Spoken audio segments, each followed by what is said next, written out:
शनै शनैरुपरमेत्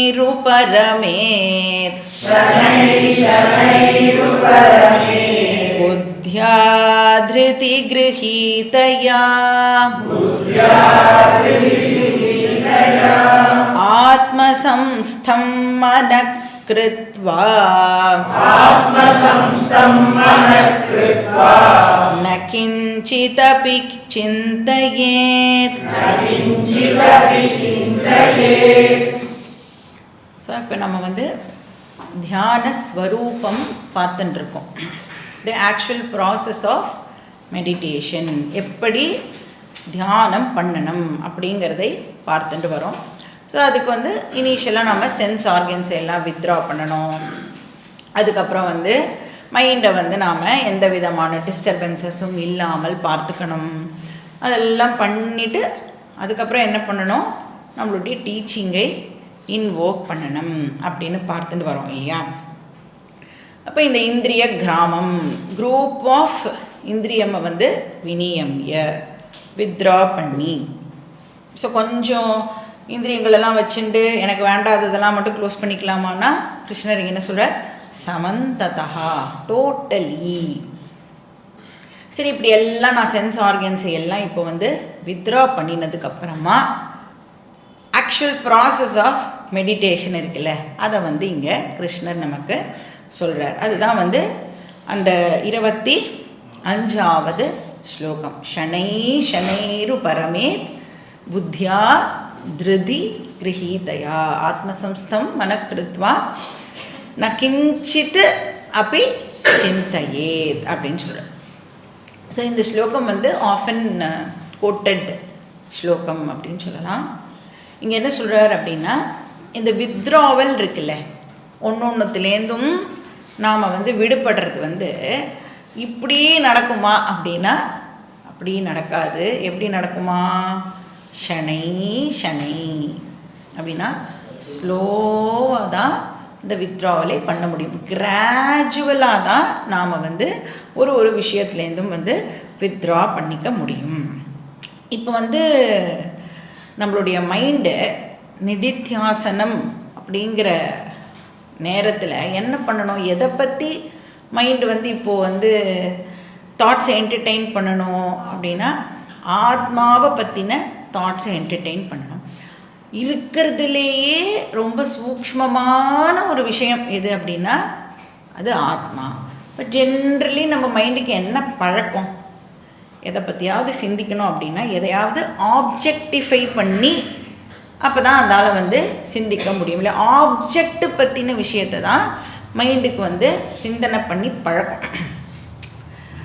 இப்போ வந்து இந்த மாதிரி ஆப்ஜெக்டை பற்றியே திங்க் பண்ணிட்டு இருக்கிற மனசுக்கு சப்ஜெக்டை பற்றி தாட்ஸை ஜென்ரேட் பண்ணணும் அப்படின்னு சொன்னால் இம்மீடியட்டாக அதனால் பண்ண முடியுமா அப்படின்னா பண்ண முடியாது. இப்போ கிரவுண்ட் ஃப்ளோரில் இருக்கோம், கிரவுண்ட் ஃப்ளோர்லேருந்து ஃபஸ்ட் ஃப்ளோர் போனோம் அப்படின்னு சொன்னால் இன்றைக்கி பார்த்தோம் உலகளந்த பெருமாள். ஸோ இங்கே ஒரு கால் அங்கே ஒரு கால் வச்சு நம்மளால் ஏற முடியுமானா ஏற முடியாது. என்ன பண்ணோம், நடுவில் எத்தனை படிக்கட்டு இருக்கோ அத்தனை படிக்கட்டையும் நம்ம வந்து க்ராஸ் பண்ணி தான் போகணும் இல்லையா. நம்ம வந்து செகண்ட் சாப்டர் படிக்கும் பொழுது அருந்ததி தரிசன நியாய அப்படின்னு ஒன்று பார்த்தோம். சூக்ஷ்மமான ஒரு விஷயத்தை நாம் வந்து கிரகிச்சுக்கணும் அப்படின்னு சொன்னால் எப்படி போகணும், எதுலேருந்து ஆரம்பிக்கணும், நம்ம ஸ்தூலமான ஒரு விஷயத்துலேருந்து ஆரம்பித்து அப்புறம் அதை விட கொஞ்சம் சூக்ஷ்மமாக இருக்கிறது, அதை விட இன்னும் கொஞ்சம் சூக்ஷ்மம், அதை விட சூக்ஷ்மம், இப்படி நாம் வந்து அந்த சூக்ஷ்மமான ஆத்ம விஷயத்தை பற்றி சிந்திக்கிறதுக்கு கிராஜுவலாக தான் நம்மளுடைய மைண்டை வந்து இப்போது ட்ரெயின் பண்ணணும். அப்போ இனிஷியலாக என்ன சொல்கிறது அப்படின்னா வெளி விஷயத்திலேருந்து அட்டென்ஷனை நாம் வந்து இப்போ திருப்பி ஆகணும். எப்படி அதை பண்ண முடியும், வேர்ல்டுலி விஷயங்கள்லேருந்து என்னுடைய மனசை நான் எப்படி வித்ட்ரா பண்ணுறது அப்படின்னு கேட்டால் சிம்பிளாக ஒரே ஒரு மெத்தட் தான். என்னை சுற்றி இருக்கிற எதுவும் என்னோடது இல்லை இப்படிங்கிற அறிவு நமக்கு இருந்தது அப்படின்னு சொன்னால் நம்மளால் ஈஸியாக வந்து எதுலேருந்து வேணாலும் வித்ட்ரா பண்ணிக்கலாம். இப்போ என்னை சுற்றி இருக்கிறது அப்படின்னு சொன்னால் இந்த சோஃபா, சேரு, வீடு, அது மட்டும் இல்லை, என்னெல்லாம் சுற்றி இருக்கிற மனுஷா கூட என்னோடது இல்லை. அப்படின்னா எதையுமே இந்த உலகத்தில் என்னால் ஓனர்ஷிப் பண்ணிக்க முடியாது. ஐ டு நாட் ஓன் எனிதிங். அப்போ பின்ன இதெல்லாம் இருக்கே, எனக்கு ரிலேட்டிவ்ஸ்லாம் இருக்கா, ஒரு வீட்டுக்கு பதிலாக 3-4 வீடு கூட நான் வச்சுருக்கேன், அதெல்லாம் இருக்கே. அப்போ அதெல்லாம் என்னது? அதெல்லாம் யாரோடது? எல்லாம் பகவானோடது. இல்லை என் பேரில் தானே இருக்கு. அப்படின்னா பேப்பரில் நம்ம பேரில் இருக்கோம், மனசில் நம்ம பேரில் அது இருக்கக்கூடாது. இப்போ பகவான் எதுக்காக பின்ன அதெல்லாம் நமக்கு கொடுத்துருக்கார்? பக்கத்து வீட்டில் இருக்கிறவங்களுக்கு அது இல்லை, எனக்கு இருக்குது. எனக்கு நிறைய பகவான் அப்படி அவ்வளோ கருணாமூர்த்தியாக இருந்து அவ்வளோ பிளெஸ்ஸிங்ஸ் எனக்கு கொடுத்துருக்கார் பகவான். எல்லாமே எனக்கு நன்னா இருக்கு. என் ஃபேமிலி, என்னுடைய ஆஃபீஸு, இந்த கிளாஸு எல்லாமே நன்னா இருக்கு. எதுக்கு கொடுத்துருக்கார் பகவான் பின்ன அதெல்லாம் நமக்கு? எதுக்கு கொடுத்துருக்கார்? ஒரே ஒரு விஷயத்துக்காக கொடுத்துருக்கார், விடுறதுக்காக எல்லாத்தையும் கொடுத்துருக்கார். இருந்தால் தானப்பா விட முடியும். இல்லவே இல்லைன்னா எப்படி விட முடியும்? எதுவுமே இல்லாத ஒரு பர்சனை வீடு வீடு எதை விடுவானவன்? எல்லாம் யார்கிட்ட இருக்கோ அந்த பர்சன் தான் என்ன பண்ணணும்? விடுறதுக்கு முயற்சியே பண்ண முடியும் இல்லையா? இப்போ எதுக்காக இது எல்லாம் கொடுக்கப்பட்டிருக்கு அப்படின்னு யோசிச்சா ஒரே ஒரு பர்பஸ், நம்மளுடைய இன்னர் க்ரோத்துக்காக பகவான் டெம்பரரியாக அதுக்கு யூஸ் பண்ணுறோமான்னு பார்ப்பார். டெம்பரரியாக தான் கொடுக்குறார். யூஸ் பண்ணலைன்னு தெரிஞ்சால் எடுத்துட்டுருவார். அப்போ இது எல்லாமே எதுக்கு கொடுத்துருக்குன்னா நம்மளுடைய இந்த சாதன சதுஷ்டயம் அப்படின்னு ஒரு வார்த்தை சொல்கிறோமே, இந்த ப்ரிப்பரேஷன், மைண்டு ப்ரிப்பரேஷனுக்காக சுற்றி இருக்கிற அத்தனை விஷயத்தையும் நாம் நன்னா ஒட்ட யூஸ் பண்ணணும். யாரெல்லாம் நம்ம ஃபேமிலியில் இருக்காளோ அவளை எல்லாம் எதுக்காக பகவான் கொடுத்துருக்கார்? ஒரே ஒரு ரீசன், நான் மோட்சம் அடையணுங்கிறதுக்காகவே பகவான் இது எல்லாம் எனக்கு இப்போது கொடுத்துருக்கார். அப்போ நம்மளுடைய மைண்டு அந்த ஆப்ஜெக்ட்ஸ்லேருந்தெல்லாம் இப்போ வித்ட்ரா பண்ணணும்னு சொன்னால் இது என்னோடது, இது என்னோடது, இது வீடு என்னோடது, அதை தாண்டி இருக்கிற கிரவுண்ட் என்னோடது, இப்போ இவை சுற்றி இருக்கிறவாள்லாம் என்னுடைய மனுஷா, இப்படியெல்லாம் இருந்தது அப்படின்னு சொன்னால் நம்மளால் எப்படி மெடிடேஷன்லாம் பண்ண முடியுமானா பண்ணவே முடியாது. சாதாரணமான ஒரு வேலையே நம்மளால் பண்ண முடியாது. அகமேஷா மம ஏதே அப்படின்னு சங்கரர் சொல்கிறார். ஐ ஆம் யுவர்ஸ், யூ ஆர் மைன். இந்த திங்கிங்லாம் இருந்ததுன்னா நம்மளால் இந்த நிதித்தியாசனம்லாம் ப்ராக்டிஸ் பண்ண முடியாது. இப்போ நமக்கும் ஈஸ்வராக்கும் மட்டும்தான் ரிலேஷன்ஷிப்பே இந்த உலகத்தில். நமக்கும் நம்மளுக்கு ஹஸ்பண்ட் இருக்கலாம், இல்லை ஒய்ஃபு, சில்ட்ரன், பாட்டி, தாத்தா, யார் இருந்தாலும் அவளுக்கும் எனக்கும் ஆக்சுவலி எந்த சம்பந்தமும் இல்லை. அதாவது ரிலேட்டிவாக இந்த விவகாரத்தில் வச்சுக்கலான்னா யாரோட ரிலேஷன்ஷிப் வச்சுக்கலான்னா பகவானோட மட்டும் அலௌடு. பர்மனெண்ட் ரிலேஷன்ஷிப் நமக்கு பகவானோட தான். அதனால இப்போ இந்த ஆப்ஜெக்ட்ஸ் பற்றின திங்கிங் எல்லாம் நமக்கு வரும் பொழுது, ஆர் நம்மளுடைய ரிலேட்டிவ்ஸ் பற்றின திங்கிங்லாம் நமக்கு வரும் பொழுது என்ன பண்ணிடணும் அப்படின்னா அந்த இடத்துல ஈஸ்வராவை நாம் கொண்டு வரணும். ஈஸ்வராவை கொண்டு வந்துட்டோம் அப்படின்னு சொன்னால் இது எல்லாம் உன்னோடதுப்பா, இது எதுவும் என்னோடது இல்லை, இவா எல்லாம் உன்னுடைய சொந்தக்காரா, இந்த வீடெல்லாம் உன்னோடது, இந்த பாடியே யாரோடது? பகவானோடது. இந்த பாடியே பகவானோடதுன்னு எனக்கு புரிஞ்சிடுதுன்னு சொன்னால் என்னுடைய ரிலேட்டிவ்ஸ் எல்லாம் என்னோடது அப்படின்னு நான் என்னால் சொல்ல முடியுமா? பாடியை வச்சு தானே சொந்தக்காராலே நம்மளுக்கு இல்லை. அதையே நான் பகவான் கிட்ட கொடுத்துட்டேன் அப்படின்னா சொந்தக்காரெல்லாம் முதல்லையே பகவான் கிட்ட கொடுத்துடணும். ஆனால் நம்ம எல்லாம் என்ன நினச்சிட்டு இருக்கோம் அப்படின்னா நம்ம தான் நம்மளுடைய குடும்பத்தையே தாங்கின்னு இருக்கோம். சாஸ்திரம் என்ன சொல்கிறது, நீ பல்லியை பார்த்துருக்கியான்னு கேட்குறது. லிசர்ட் பல்லி இருக்கே, எல்லோரும் பார்த்துருக்கேளா? அது என்ன பண்ணும்? சீலிங்கில் இருக்கும். அதுக்கு 2 குட்டியாக 4 கால் இருக்கும்ல, அது என்ன பண்ணிட்டு இருக்க, சீலிங்கை தாங்கின்னு இருக்கு அப்படின்னு இப்போ அந்த பள்ளி வந்து நம்மக்கிட்ட சொல்லிட்டுன்னு வச்சுக்கோங்க. உன் மேலே உன் தலையில் விழாமல் நான் தான் அந்த சீலிங்கை இப்போ வந்து தாங்கின்னு இருக்கேன் அப்படின்னு ஒரு பள்ளி வந்து நம்மக்கிட்ட சொல்லிட்டுனா என்ன பண்ணுவோம் நம்ம? அப்படிதான் சாஸ்திரம் நம்மளை பார்த்து சிரிக்கிறது. நீ வந்து இவ்வளோண்டு ஒரு உடம்பை வச்சுட்டு இவ்வளோண்டு ஒரு மனசை வச்சுட்டு உன் என்டையர் ஃபேமிலியே நீ தான் தாங்குறேன்னு சொல்கிறியே, இதெல்லாம் இங்கே நம்புகிற கதையாக இருக்கா அப்படின்னு சாஸ்திரம் நம்மளை பார்த்து சிரிக்கிறது.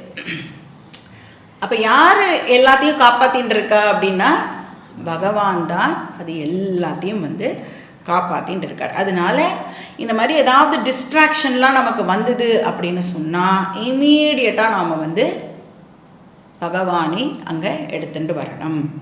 அதனால் என்ன சொல்கிறார், ஷனை ஷனை. அப்போ ஃபஸ்ட்டு வெளி விஷயத்துலேருந்து வித்ரா பண்ணுவோமா, அதுக்கப்புறம் என்ன பண்ணணும் அப்படின்னா நம்மக்கிட்ட வரணும். நம்மக்கிட்ட வந்தால் இந்த அன்னமய கோஷா, பிராணமய கோஷா, மனோமய கோஷா, விஜானமய கோஷா, ஆனந்தமய கோஷா இதெல்லாம் இருக்குல்ல. இப்போ ஷனை ஷனை அப்படின்னு சொன்னால் பஞ்சகோஷ விவேக துவாரா அப்படின்னு அர்த்தம். படிப்படியாக கொஞ்சம் கொஞ்சமாக நீ வந்து ஒரு விஷயத்துலேருந்தும் வித்ரா பண்ணிக்கணும் அப்படின்னு இந்த ஸ்லோகத்தில் சொல்கிறார். ஸோ ஷனை ஷனைஹி உபரமேத். உபரம அப்படின்னு சொன்னால் வித்ரா பண்ணுறதுன்னு அர்த்தம். ஸோ இப்போ என்ன பண்ணணும், நம்ம மனசை ஃபஸ்ட்டு எதுலேருந்து வெளியில் எடுத்துகிட்டு வரணும், எக்ஸ்டர்னல் ஆப்ஜெக்ட்ஸ்லேருந்து கிராஜுவலாக இப்போ நாம் வந்து வித்ரா பண்ணணும். அதாவது அனாத்மா விஷயங்கள்லேருந்து நம்மளுடைய மனசை நாம் வந்து வித்ரா பண்ணணும். ஏன்னா இப்போ இந்த நிதித்தியாசனம் பண்ண போகிறோமே, இந்த நிதித்தியாசனத்தில் அந்த மெடிடேட்டர் என்ன பண்ண போகிறான், என்ன மெடிடேஷன் பண்ண போகிறான், யார் தியானம் பண்ணணும்னு உட்காந்துக்கிறாளோ அந்த பர்சன் தன்னை பற்றியே இப்போ தியானம் பண்ண போகிறான். யார் தியானம் பண்ணணும்னு உட்காந்துக்கிறாளோ அந்த பர்சன் தன்னுடைய ஹையர் நேச்சரை பற்றி இப்போது தியானம் பண்ண போகிறான். அப்போ என்னுடைய அந்த ஹையர் நேச்சர்லேயே நான் கொஞ்ச நேரம் இப்போது டுவெல் பண்ண போகிறேன். அப்போ இது வந்து சப்ஜெக்டிவ் மெடிடேஷன். அப்போ ஆப்ஜெக்ட் பற்றின தாட்ஸ்லாம் வந்தால் என்ன பண்ணணும், கிராஜுவலாக அது எல்லாத்தையும் இப்போ நாம் எலிமினேட் பண்ணணும். இப்போ ஆப்ஜெக்ட் அப்படின்னு சொன்னால் நம்ம ஜென்ரலாக அதை வந்து 3ஆக பிரிக்கலாம். ஒன்று வந்து எக்ஸ்டர்னல் வேர்ல்டு, இது தாண்டி இருக்கிற அத்தனை விஷயமும் வந்து எக்ஸ்டர்னல் வேர்ல்டு. ஏன்னா அது எல்லாத்தையும் இப்போ என்னால் எக்ஸ்பீரியன்ஸ் பண்ண முடியறது இல்லையா, என்னை சுற்றி என்ன இருக்கோ அது எல்லாத்தையும் நான் வந்து எக்ஸ்பீரியன்ஸ் பண்ணுறேன். அதுக்கப்புறம் என்னது, எக்ஸ்டர்னல் வேர்ல்டு முடிஞ்சிடுதுன்னா இமீடியட்டாக என்கிட்ட வந்தேன் அப்படின்னு சொன்னால் ஃபஸ்ட்டு எனக்கு தெரியறது என்னுடைய சரீரம், ஃபிசிக்கல் பாடி. இதையும் என்னால் எக்ஸ்பீரியன்ஸ் பண்ண முடியறதா இல்லையா, பண்ண முடியறது. இப்போ பாடிக்கு நெக்ஸ்ட்டு உள்ளே போனோன்னா மைண்டு, அதை தான் நாம் வந்து மனோமய கோஷா, விஜானமய கோஷம், அதுக்கு முன்னாடி நடுவில் பிராணமய கோஷான்னு ஒரு லேயரும் நாம் வந்து பார்க்குறோம். இப்போ மைண்டையும் என்னால் எக்ஸ்பீரியன்ஸ் பண்ண முடியறதா இல்லையா, எப்படி பண்ணுறோம், மைண்டை எப்படி எக்ஸ்பீரியன்ஸ் பண்ணுறேன்னு சொல்கிறேன், என்னுடைய மனசில் இப்போ என்ன விதமான எண்ணம் வருது அதை என்னால் இப்போ தெரிஞ்சுக்க முடியறதா இல்லையா, இப்போ நான் எக்ஸாக்டாக எதை பற்றி யோசிச்சுட்டு இருக்கேன் அப்படின்னு எனக்கு தெரியறதா இல்லையா. அப்போனா என்ன பண்ணுறோம், நாம் மைண்டை எக்ஸ்பீரியன்ஸ் பண்ணுறோன்னு அர்த்தம். ஏன்னா தாட்ஸ், எண்ணங்கள் இருக்கே, எங்கே உதிக்கிறது இந்த எண்ணங்கள், மனசில் தான் எண்ணங்கள் உதிக்கிறது இல்லையா. இப்போ அந்த எண்ணங்கள் பற்றி எனக்கு விஷயம் தெரியறது அப்படின்னு சொன்னால் நான் வந்து ஆக்சுவலி மைண்டை வந்து எக்ஸ்பீரியன்ஸ் பண்ணிட்டு இருக்கேன்னு அர்த்தம். இப்போ வேர்ல்டு வந்து ஆப்ஜெக்டு, ஃபிசிக்கல் பாடியும் ஆப்ஜெக்டு, மைண்டும் ஆப்ஜெக்டு. அப்போ மெடிடேஷனில் என்ன பண்ணுறேன் நான், இப்போ அட்டென்ஷனை கிராஜுவலாக ஒன்றுத்துலேருந்தும் எடுத்துகிட்டே வரணும். இப்போ நான் எக்ஸ்டர்னல் வேர்ல்டை பார்த்தேன் அப்படின்னு சொன்னால் இதை வந்து நான் அனுபவிக்கிறேன். அப்போ இது நானா இருக்க முடியாது. நான் வேற, இந்த எக்ஸ்டர்னல் வேர்ல்டு வேறு. அப்புறம் பாடி கொண்டு வந்துட்டு பாடி வேறு, நான் வேறு. அப்புறம் மைண்டுக்கு எடுத்துன்னு வந்துட்டு மைண்டு வேறு, நான் வேறு. இப்போ மைண்டை அப்சர்வ் பண்ணுற அந்த அப்சர்வருக்கு இப்போ நம்மளுடைய அட்டென்ஷனை ஷிஃப்ட் பண்ணணும். அப்படின்னா என்ன பண்ணுறோம்? இப்போ நம்ம எதுக்கு ஷிஃப்ட் பண்ணுறோம் நம்மளுடைய அட்டென்ஷனை? அவேர்னஸ் பிரின்சிபிள், சாட்சி சைத்தன்யத்துக்கு நம்மளுடைய அட்டென்ஷனை இப்போது ஷிஃப்ட் பண்ணுறோம். இப்போ இந்த ப்ராசஸ் செட் ஆகணும்னா டைம் ஆகுமா ஆகாதா? கண்டிப்பாக இதுக்கு டைம் எடுக்கும். இப்போ பாடி கிட்டக்க அட்டென்ஷனை எடுத்துகிட்டு போகிறோன்னு வச்சுக்கோங்களேன். வழி விஷயங்கள்லாம் க்ளோஸ் பண்ணிவிட்டோம். பாடி கிட்ட வரும்பொழுதே இமீடியட்டாக நம்மளோட தாட் எங்கே போகும் அப்படின்னா நம்மளுடைய ரிலேட்டிவ் கிட்ட தான் போகும் இல்லையா? வழியில் இருக்கிற ஆப்ஜெக்ட் எல்லாம் விட்டுட்டோம் அப்படின்னா இதுக்கிட்ட வந்தால் ஏன்னா இந்த பாடி வச்சு தான் நம்மளுடைய சொந்தக்காராலே இருக்கா. உடனே பொண்ணு, பையன், இல்லை ஏதோ ஒன்று அப்பா, அம்மா, இந்த மாதிரி. அப்போ என்ன பண்ணணும்? மறுபடியும் அந்த மனசை இப்போது இப்போ நம்ம வந்து தியானம் பண்ணிகிட்டு இருக்கோம் இல்லையா அப்படின்னு அதுக்கிட்ட சொல்லி புரிய வச்சு, சில பேருக்கு அடித்தா புரியும், சில பேருக்கு திட்டினா புரியும், சில பேருக்கு சாதாரணமாக சொன்னாலே புரியும் இல்லையா? அவளோட மைண்டு எப்படி கேட்குறதோ, என்ன சொன்னால் மைண்டு கேட்கும் அப்படின்னு நமக்கு இவ்வளோ நாள் தெரிஞ்சிருக்கும். அந்த மாதிரி அந்த மைண்டுக்கிட்ட சொல்லி மறுபடியும் அதை வந்து தியானம் பண்ண போகிறோம் அப்படின்னு அதை கொண்டு வரணும். அப்போ பாடியிலேருந்து இப்போது நெக்ஸ்ட்டு எதுக்கு போகணும்? மைண்டு பக்கமாக வந்து ஃபோக்கஸை எடுத்துன்னு போகணும். மைண்டில் பார்த்தோன்னா நிறைய தாட்ஸ் வரும், விதவிதமான எமோஷன்ஸ் வந்து இப்போ நம்மளுடைய மனசில் வந்து ஏற்படும். அந்த எமோஷன்ஸ் அகெயின் நம்மளை டிஸ்ட்ராக்ட் பண்ணிடாமல் நாம் வந்து பார்த்துக்கணும். இப்போ இந்த ஆங்ஸைட்டி, அப்புறம் கவலை, இதெல்லாம் என்னது? இதெல்லாம் நம்மளோட மனசில் வர தாட் தான் இல்லையா? இப்போ மெடிடேஷன் அப்படின்னு நான் உட்காரும்போது தான் உலகத்தில் இல்லாத கவலையெல்லாம் இப்போது நமக்கு வரும். இதெல்லாம் யாரால் இதெல்லாம் எக்ஸ்பீரியன்ஸ் பண்ண முடியும் அப்படின்னா, யார் மெடிடேட் பண்ணணும்னு ட்ரை பண்ணுறாளோ அவளால் தான் இதை எக்ஸ்பீரியன்ஸ் பண்ண முடியும். கிளாஸை மட்டும் கேட்டுட்டு நன்னா மண்டே ஆட்டிட்டு போகிறவளுக்கு இந்த எக்ஸ்பீரியன்ஸ் கிடைக்கவே கிடைக்காது. கண்ணை மூடிண்டு ஒரு 5 நிமிஷம் நம்ம வந்து உட்கார்ந்தா நம்மளுடைய மனசு எவ்வளோ கொந்தளிக்கிறது அப்படின்னு வந்து நம்மளால் கண்டுபிடிக்க முடியும். இப்போ இந்த கவலையெல்லாம் வந்து மெடிடேட் பண்ணும்போது தான் இருக்கா அப்படின்னா, ஆல் த டைம் இருக்குது நம்மளோட மைண்டில். ஆனால் எங்கேயோ கீழே இருக்குது. ஏன்னா நான் இப்போ வந்து மெடிடேஷன் இல்லாத சமயத்தில் என்ன பண்ணுவேன்? வேறு ஏதோ வேலையிலலாம் பிஸியாக இருக்கிறதுனால அந்த கவலையெல்லாம் வந்து மேலே வரவே மாட்டேங்கிறது.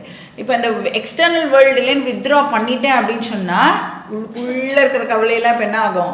ஓ, இந்த மைண்ட் இப்போ ஃப்ரீயாக இருக்குது, வா நம்ம மேலே போய் இடத்த ஆக்குப்பை பண்ணிக்கலாம் அப்படின்னு தாட்ஸ் எல்லாம் இப்போ மேலே வந்து அழகாக நம்மளுடைய இந்த மைண்டை, கான்ஷியஸ் மைண்டை வந்து ஆக்குப்பை பண்ணுறது. அதனால தான் மெடிடேஷன் அப்படின்னு உட்காரும் பொழுது அந்த மாதிரி பர்சனை நம்மளுக்கு ஞாபகமே இருக்காது சாதாரண நேரத்தில். ஆனால் எப்பயோ பார்த்தோம்னா நமக்கு வந்து ஞாபகத்துக்கு வரும். அப்போ உள்ளே இருக்கிறதெல்லாம் வந்து வெளியில் வர ஆரம்பிக்கும். அதெல்லாம் என்ன பண்ணணும் அப்படின்னா, கேர்ஃபுல்லாக நாம் வந்து இப்போது ஹேண்டில் பண்ணணும். ஏன்னா இந்த இமோஷன்ஸ் இருக்கே, இந்த இமோஷன்ஸும் எதை சேர்ந்தது அப்படின்னா என்னுடைய மனசை சேர்ந்தது. மனசையும் இப்போ நான் என்ன பண்ணிகிட்டு இருக்கேன்? ஆப்ஜெக்டிஃபை பண்ணிட்டு இருக்கேன். நான் வேற, என்னுடைய மனசு வேற. என்னோடய மனசே வேறனா மனசில் வர இமோஷன்ஸ் எல்லாமும் கூட நான் கிடையாது. அப்போ இமோஷன்ஸ் வரும் போகும். இப்போ இந்த நிதித்தியாசனம் இருக்குல்ல, வேதாந்திக் மெடிடேஷன்னு சொல்கிறோமே, இதில் வந்து நம்மளுடைய எய்ம் வந்து நம்மளுடைய இமோஷன்ஸை கண்ட்ரோல் பண்ணுறது நம்மளுடைய எய்ம் கிடையாது. என்ன மாதிரியான இமோஷன்ஸ் வேணாலும் வரட்டும், ஆனால் என்ன பண்ணணும் நம்ம? இது இந்த இமோஷன், இது கோபமான ஒரு தாட் எனக்கு இருக்குது அப்படின்னு அதை அப்சர்வ் மட்டும்தான் நம்ம பண்ணணும். நான் வேற, அந்த கோபமான தாட்டு வேறு, நான் வேற, இந்த கவலையான தாட்டு வேறு, நான் வேற, ஹாப்பியாக இருக்கிற தாட்டு வேறு. இப்படின்னு நமக்கு வந்து அந்த தாட்டை அப்சர்வ் பண்ண தெரியணும். நம்ம வந்து ஐயோ இப்போ கோவப்படக்கூடாது, இப்போ நம்ம அழக்கூடாது, இப்போ நமக்கு இந்த மாதிரி தாட் வரக்கூடாது, அப்படி எல்லாம் நாம் வந்து இங்கே கண்ட்ரோல் பண்ணலை. ஆனால் என்ன பண்ணுறோன்னா என்னை பற்றி நான் வந்து இன்வோக் பண்ணுறதுக்கு ட்ரை பண்ணிட்டு இருக்கேன். அதுக்கு பேர் தான் வேதாந்திக் மெடிடேஷன். இப்போ இந்த மெடிடேஷன் பண்ணும் பொழுது என்ன ஆகும் அப்படின்னா, சில பேருக்கு வந்து ப்ளசண்ட் எக்ஸ்பீரியன்ஸஸும் ஏற்படலாம். ஏன்னா மைண்ட் வந்து காமாக இருந்தது அப்படின்னு சொன்னால் டெஃபினட்டாக என்ன ஆகும், நமக்கு வந்து சுகமான எக்ஸ்பீரியன்ஸ் கிடைக்கும். இப்போ இந்த ப்ளசண்ட் எக்ஸ்பீரியன்ஸ் கிடைக்கிறதுங்கிறதுக்காக திருப்பி திருப்பி உட்காந்துன்னு தியானத்துக்கு போயிடக்கூடாது நம்ம. ஏன்னா இந்த ப்ளசண்ட் எக்ஸ்பீரியன்ஸும் கூட மைண்டை சேர்ந்தது அப்படிங்கிற அறிவு நமக்கு இருக்கணும். ஏன்னா ஒரு உபனிஷத் சொல்கிறது, மாண்டூக்கிய உபனிஷத்னு ஒரு உபனிஷத்து, அதுக்கு வந்து கௌடபாதர் அப்படிங்கிறவர் காரிக்கா எழுதியிருக்கார். அவர் வந்து சொல்கிறார், மெடிடேஷன் பண்ணும் பொழுது ப்ளசண்ட் எக்ஸ்பீரியன்ஸ் வந்ததுன்னா அதுக்கு பேர் வந்து ரசஸ்வாத அப்படின்னு சொல்கிறார். ரசம்னா ப்ளசண்ட்டுன்னு அர்த்தம், ஆஸ்வாத அப்படின்னு சொன்னால் என்ஜாய் பண்ணுறது அப்படின்னு அர்த்தம். அதுவே உனக்கு மெடிடேஷன் பண்ணுறதுக்கு தடையாக அமைஞ்சிடும். அப்போது எனக்கு வந்து தியானம் பண்ணால் சுக்கமாக இருக்குங்கிறதுக்காக நாம் வந்து தியானம் பண்ணக்கூடாது. ஏன்னா வேதாந்திக் மெடிடேஷனோட பர்பஸே என்னது, நிதித்தியாசனம் அப்படின்னு சொன்னால் என்னை பற்றின தாட்ஸை நான் வந்து இன்வோக் பண்ணி, இந்த ப்ராசஸ் ஆக்சுவலாக எதுக்கு, அசிமிலேட் பண்ணுறதுக்காக, என்னுடைய அறிவை இமோஷ்னல் ஸ்ட்ரெங்க்தாக கன்வெர்ட் பண்ணுறதுக்காக நான் வந்து வேதாந்திக் மெடிடேஷனை பண்ணுறேன். அதனால் வந்து அந்த ப்ளசண்ட் எக்ஸ்பீரியன்ஸ் அகெயின் நம்மளை வந்து டிஸ்ட்ராக்ட் பண்ணிடக்கூடாது. அப்போ மெடிடேஷன் பண்ணுறதுக்கு முன்னாடியும் நான் இருந்தேன், என்னவா இருந்தேன், விட்னஸாக இருந்தேன். மெடிடேஷன் பண்ணிட்டு இருக்கும் பொழுதும் நான் விட்னஸாக இருக்கேன். மெடிடேஷன் பண்ணி முடித்ததுக்கப்புறமும் நான் விட்னஸாக இருக்கேன். நான் எப்போதும் விட்னஸாக இருக்கேன். அந்த நான் அதை வந்து நாம் ஓன் அப் பண்ணணும். அந்த விட்னஸ் ஆத்மாவை வந்து நான் ஓன் அப் பண்ணணும். ஸோ ப்ளசண்ட் எக்ஸ்பீரியன்ஸஸ்னால நீ டிஸ்ட்ராக்ட் ஆகிடாத. அப்புறம் ஏதாவது ஒரு மிஸ்டிக்காக எனக்கு ஏதாவது ஒன்று நடக்கும், நான் இப்படியே தியானத்தில் மூழ்கி போயிட்டேன்னா எனக்கு ஏதாவது ஒரு ஆச்சரியமான ஒரு மிரக்கிள்லாம் வந்து எனக்கு வாழ்க்கையில் நடக்குமா அப்படின்னு கேட்டால் தெரியல. அது வந்து நீங்கள் பண்ணுற மெடிடேஷனை பொறுத்து. வேதாந்திக் மெடிடேஷன்னால் நமக்கு எந்த ஒரு மிஸ்டிக் எக்ஸ்பீரியன்ஸும் கிடைக்காது. தப்பி தவறி அப்படி ஏதாவது உங்களுக்கு வந்துடுது அப்படின்னா அப்போ கூட என்ன பண்ணணும், அந்த மிஸ்டிக் எக்ஸ்பீரியன்ஸுக்கும் எனக்கும் எந்த சம்பந்தமும் இல்லை. அது வந்து நான் இந்த மாதிரி மெடிடேட் பண்ணுறதுனால, என் மைண்டு காமாக இருக்கிறதுனால அந்த அந்த எக்ஸ்பீரியன்ஸ் எனக்கு ஏற்படுறது. இப்போ வேதாந்திக் மெடிடேஷனில் நாம் என்ன பண்ணணும் அப்படின்னா, நம்மளுடைய டீச்சிங்கை நாம் வந்து இங்கே ஊனப் பண்ணணும். என்ன டீச்சிங்கு, நான் இந்த மைண்டுக்கு சாட்சியாக இருக்கேன். அந்த மைண்டில் ஏற்படுற ஆர்டினரி எக்ஸ்பீரியன்ஸஸுக்கும் நான் தான் சாட்சி, எக்ஸ்ட்ரா ஆர்டினரி எக்ஸ்பீரியன்ஸஸுக்கும் நான் சாட்சியாக இருக்கேன். இது எதுவுமே நான் கிடையாது, என்னோடதும் அது இல்லை. இப்போ ஷனை ஷனைஹி உபரமேத், ஒருத்தர் வந்து மெதுவாக வெளி விஷயங்கள்லேருந்து வித்ட்ரா பண்ணி, எதோட ஹெல்ப்போட இப்போ வித்ட்ரா பண்ணணும், புத்தியா, புத்தியோட ஹெல்ப்போட. இப்போ புத்தியில் தானே இந்த டீச்சிங் இருக்கு. எங்கே இருக்குது டீச்சிங்கு, புத்தியில் தான் அவைலபிளாக இருக்குது. அதனால தான் வேதாந்திக் மெடிடேஷனை யாரால் பண்ண முடியும், யார் வேதாந்தா கிளாஸ் அட்டெண்ட் பண்ணுறாளோ, யார் கீதா படிக்கிறாளோ, யார் உபனிஷத் படிக்கிறாளோ அவளால் தான் வேதாந்திக் மெடிடேஷனையே வந்து பண்ண முடியும். புத்தியோட ஹெல்ப்போடு தான் இந்த நிதித்தியாசனத்தை நம்மளால் வந்து ப்ராக்டிஸ் பண்ண முடியும். ஏன்னா புத்தியில் இந்த டீச்சிங் அவைலபிளாக இருக்குது. அப்போது மெடிடேஷன் போது இந்த டீச்சிங் இப்போது ஹெல்ப் பண்ணணும். ஏன்னா டீச்சிங்கை தானே இன்வோக் பண்ணுறோம் இல்லையா இந்த நிதித்தியாசனத்தில். இப்போ புத்தியுடைய backing is very very important. இப்போ நான் மைண்டு இல்லை, மைண்டில் வர எக்ஸ்பீரியன்ஸஸும் நான் இல்லை. அப்போ அந்த புத்தி வந்து எப்பேற்பட்ட புத்தியாக இருக்கணும் அப்படின்னா திருதி கிரகீதையா. திருதி அப்படின்னு சொன்னால் வில் பவர் அப்படின்னு அர்த்தம். கிரகீதையான எண்டவுடு வித், அந்த வில் பவருடன் கூடிய ஒரு புத்தியாக அது இருக்கணும். இப்போ வில் பவர் இல்லை அப்படின்னு சொன்னால் என்ன ஆகிடும்?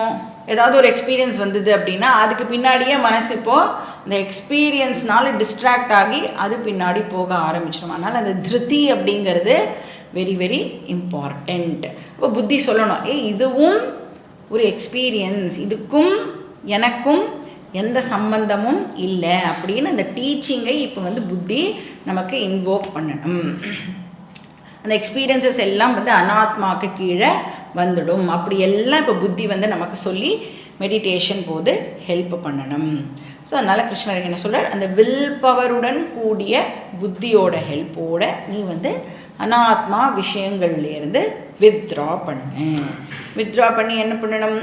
ஆத்மசம்ஸ்தம் மனக்கிருத்வா, எல்லாத்துலேருந்து வித்ரா பண்ணிட்டேன். இப்போ என்ன பண்ணணும்? மைண்டை வந்து ஆத்மாவில் அபைடு பண்ணுறதுக்கு இப்போ நீ ட்ரை பண்ணணும்.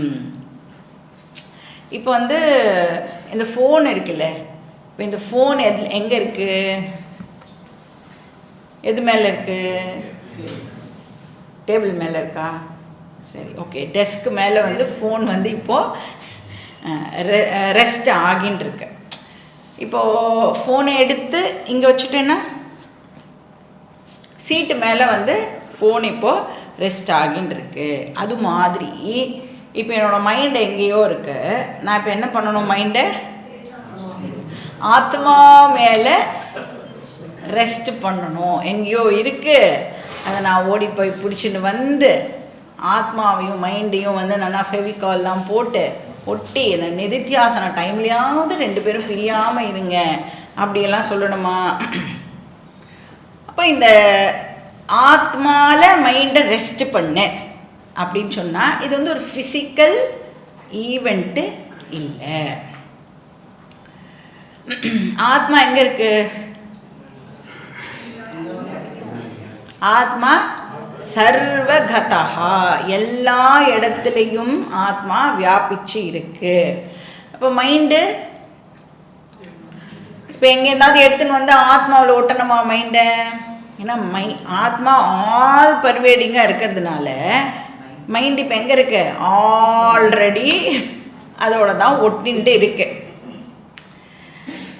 எப்படி வந்து ஆகாசம் இருக்கோ சர்வகதா, அதே மாதிரி ஆத்மாவும் சர்வகதா. இப்போ இந்த ஃபோனை ஸ்பேஸில் வெயி அப்படின்னு சொன்னால்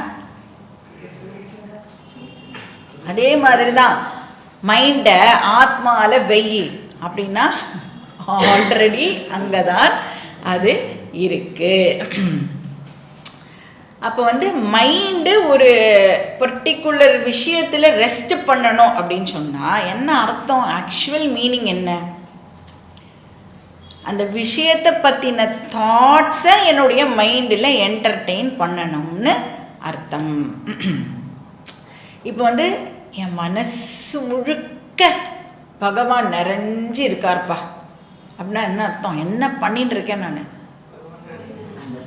பகவானை பற்றின சிந்தனையை நான் வந்து இப்போது இன்வோக் பண்ணிட்டு இருக்கேன். என் மனசில் பகவான் பற்றின தாட்ஸை வந்து என்டர்டெயின் பண்ணிட்டு இருக்கேன் அப்படின்னு அர்த்தம்.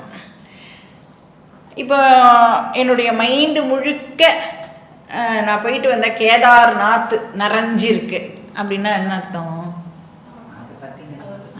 கேதார்நாத் பற்றின தாட்ஸை என்னுடைய மனசு வந்து இப்போது என்டர்டெயின் பண்ணிட்டு இருக்கு. அது மாதிரி ஆத்மாவில் மைண்டு ரெஸ்ட் பண்ணணும் அப்படின்னா ஆத்மா ரிலேட்டட் தாட்ஸை என்னுடைய மைண்ட் இப்போது என்டர்டெயின் பண்ணணும். செல்ஃப் பற்றின தாட்ஸை மைண்ட் வந்து இப்போது என்டர்டெயின் பண்ணணும்.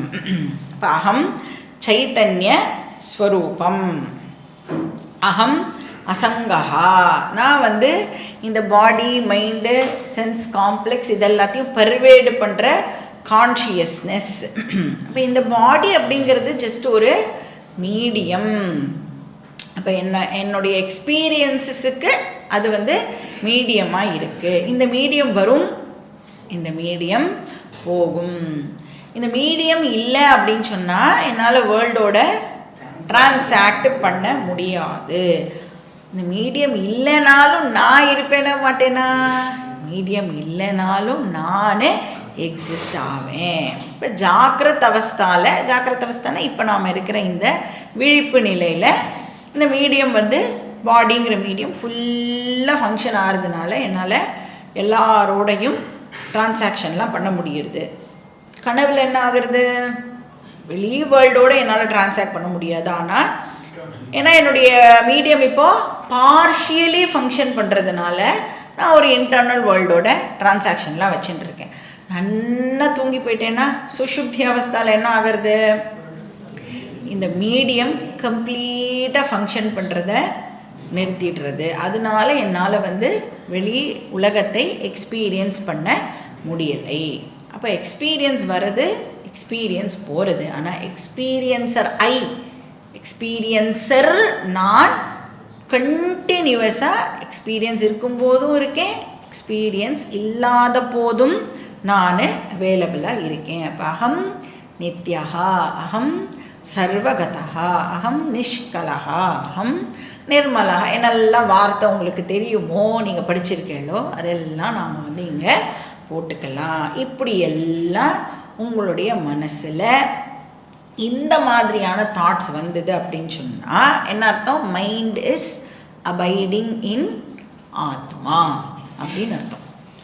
இதுக்கு பேர், இந்த மாதிரி தாட்ஸ் வரத்துக்கு பேர் அகண்ட ஆகார விருத்தி அப்படின்னு பேர். விருத்தினா தாட்டுன்னு அர்த்தம், அகண்டனா பிளவுபடாத அப்படின்னு அர்த்தம், ஆகாரனா ஆத்மா இந்த இடத்துல.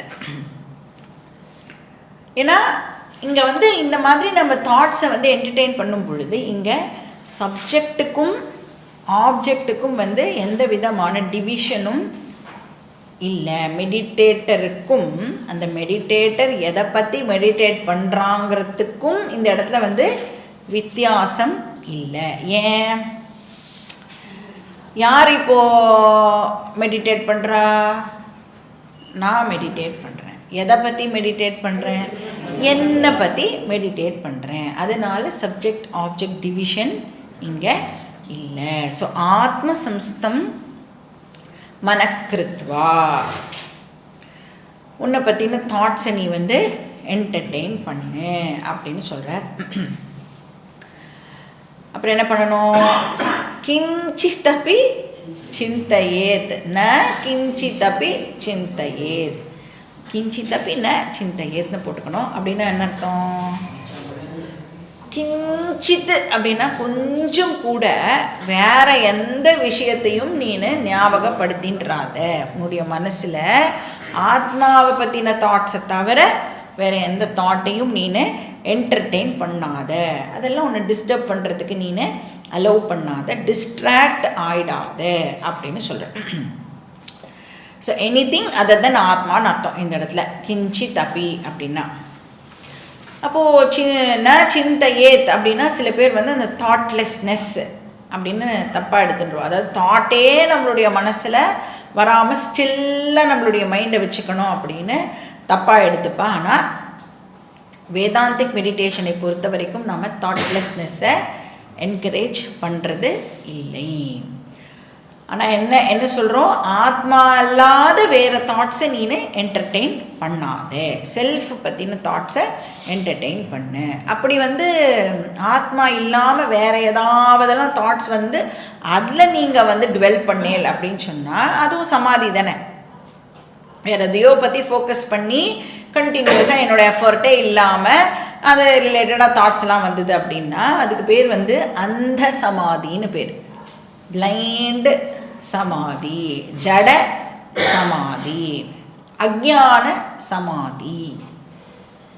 அதனால என்ன கிடைக்கும் எனக்கு அப்படின்னா அந்த டீப் ரிலாக்ஸேஷன்லாம் சொல்கிறாள்ல, சமாதி ஸ்டேட்டெல்லாம் போனோன்னா டீப் ரிலாக்ஸேஷன் நமக்கு கிடைக்கும். அதனால எனக்கு ஏதாவது ஸ்பிரிச்சுவலாக ப்ராக்ரெஸ் இருக்குமானா இருக்காது.